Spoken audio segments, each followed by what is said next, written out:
ነገር የሚያስደንቅ ብቻ አይደለም የሚያስደነግጥም ነገር ነው ማለት ነው። ይሄን ፊልም ታውቁታላችሁ ብዬ አስባለሁ። ጌም ኦፍ ትሮን ይባላል።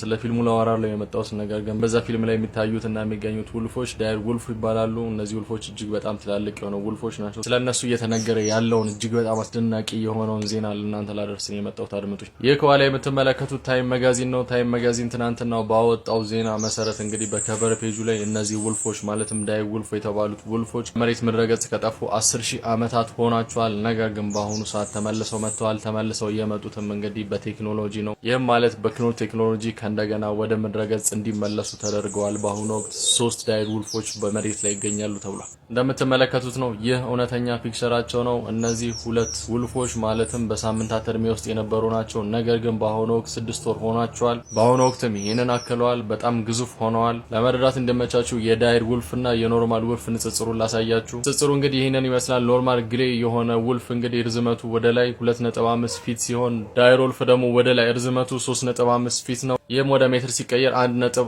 አካባቢ ሜትር ማለት ነው። ከሰው ጋርም ያላቸው ንጽጽር በዚህ መልኩ መመልከት ትችላላችሁ ማለት ነው። ከወገባችን በላይ ነው የሚሆኑት ቁመታቸውና እጅግ በጣም ትላልቆች ናቸው። እናም እነዚህ ውልፎች እንዴት በላቦራቶሪ ሊሰሩ ቻሉ? ከሞቱና ከጠፉ ከምድረገጽ ከጠፉ 10,000 ዓመት ሞልቷቸዋል ብላችሁ ለምትሉ ሰዎች ይህንን ያደረጉት ሳይንቲስቶች እንግዲህ 13,000 ዓመት በፊት የሞተን አንድ የዳይር ውልፍ ጥርስ በማግኘታቸው ከዛ ላይ ዲኤንኤን ኤክስትራክት በማድረግና በተጨማሪም ከ72,000 ዓመት በፊት ሞቶ የነበረና የተገኘ አንድ የዳይር ውልፍ ከጭንቅላቱ በታች ማለትም መንጋጋው አካባቢ ያለን አጥንት በማግኘት ከዛም አጥንት ላይ ዲኤንኤን ኤክስትራክት በማድረግ ወይም በማውጣት በተለያዩ ቴክኖሎጂዎች ላቦራቶሪ ውስጥ በመጠቀም እንግዲህ ዲኤንኤውን ወደ ተለያዩ ሴል አካላት መቀየር ችሏል። ከዛ ላይ እንግዲህ ይህንን ለአመታት ማለትም ለ10,000 ዓመታት ጠፍቶ የነበረውን የዚህን የዳይር ውልፍ ክሎን እንግዲህ መስራትና መፍጠር ችሏል ማለት ነው። እነዚህም ውልፎች ወይም ተኩላዎች በአሁኑ ወቅት እንግዲህ በጥሩ ጤንነት ላይ ይገኛሉ። በጣም ተጫዋችና ከሰው ጋር የሚቀራረቡ ውልፎች ናቸው ተብሎ የተነገረ ይገኛል። እርገታቸውም እዚህ ላይ ደርሷል ማለት ነው። እንደምትመለከቱት ይህ እውነተኛው ፎቶ ነው። እናም በአሁኑ ወቅት የዓለማችን ሳይንቲስቶች ከ10,000